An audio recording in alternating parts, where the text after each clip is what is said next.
போச்சு, போச்சு. நீங்க இந்த ஆக்ட்ட ஃபாலோ பண்றீங்களா? அப்போ உங்களுக்கு கண்டிப்பா 1 இயர் வரைக்கும் இம்ப்ரிசன்மென்ட் இருக்கு.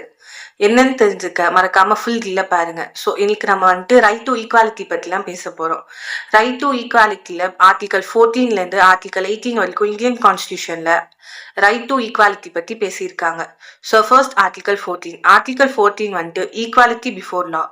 ஸோ லா முன்னாடி எல்லாருமே ஈக்குவல் அண்ட் லா வந்துட்டு எல்லாருக்குமே ஈக்குவல் ப்ரொடெக்ஷனை கொடுக்கணும். யாரையுமே டிஸ்கிரிமினேட் பண்ணக்கூடாது.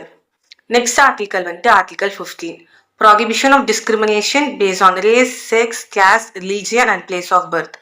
யாரையுமே வந்துட்டு இது மாதிரி இந்த 5 கேரக்டரிஸ்டிக் வச்சு அதாவது யாரையுமே வந்துட்டு நம்ம டிஸ்கிரிமினேட் பண்ணக்கூடாது. நெக்ஸ்ட் வந்துட்டு equality of opportunity in public employment. இது வந்து ஆர்டிகல் 16. ஸோ இந்த ஆர்டிகல் படி கவர்மெண்ட் எம்ப்ளாய்மெண்ட்க்கு எல்லாருக்குமே ஈக்குவல் ஆப்பர்ச்சுனிட்டி கொடுக்கணும் by following the reservation principle establish by the government. So அந்த ரிசர்வேஷன்லையுமே வந்துட்டு நம்ம இது மாதிரி டிஸ்கிரிமினேட் பண்ணக்கூடாது, செலெக்ஷன் ப்ராசஸ்ல பயாஸ்டா நடந்துக்க கூடாது. நெக்ஸ்ட் வந்துட்டு ஆர்டிகல் 17. ஆர்டிகல் 17 வந்துட்டு அபாலிஷன் ஆஃப் அன்டச்சபிலிட்டி. ஸோ யாராவது அன்டச்சபிலிட்டிங்கிற ஒரு ப்ராக்டிஸை ஃபாலோ பண்ணீங்கன்னா உங்களுக்கு நீங்கள் ஃபர்ஸ்ட் டைம் அந்த ப்ராக்டிஸ் ஃபாலோ பண்ணும்போது உங்களுக்கு 1 month to 6 months வரைக்கும் ஜெயில் கிடைக்கும். அண்ட் நீங்கள் ரிப்பீட்டடாக அந்த அஃபென்ஸை பண்ணிக்கிட்டே இருந்தீங்கன்னா உங்களுக்கு வந்துட்டு மேக்ஸிமம் 1 year வரைக்கும் இம்ப்ரிசன்மெண்ட் கிடைக்க வாய்ப்பு இருக்கு.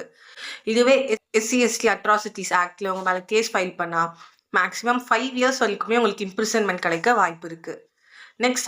நெக்ஸ்ட் ஆர்டிகல் வந்து article 80. Abolition of titles. So நம்ம இந்தியன்ஸ் யாருமே மகாராஜா, ஜமீன்தாஸ் இது மாதிரியான டைட்டில்ஸ் வந்து யூஸ் பண்ணக்கூடாது. அது வந்துட்டு கவர்மெண்டால அபாலிஷ் பண்ணப்பட்டிருக்கு. அண்ட் அதே மாதிரி எந்த ஒரு ஃபாரின் டைட்டில்ஸுமே இந்தியன்ஸ் வந்து அக்செப்ட் பண்ணக்கூடாது.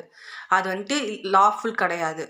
ஸோ இது மாதிரி மற்ற ஃபண்டமெண்டல் ரைட்ஸ் அதுக்கப்புறம் யூஸ்ஃபுல்லான லீகல் அப்டேட்ஸ் தெரிஞ்சுக்க மறக்காம சட்டம் அனைவருக்கும் சேனலை சப்ஸ்கிரைப் பண்ணுங்க. இன்ஸ்டால பார்க்குறீங்கன்னா ஃபாலோ பண்ணுங்க.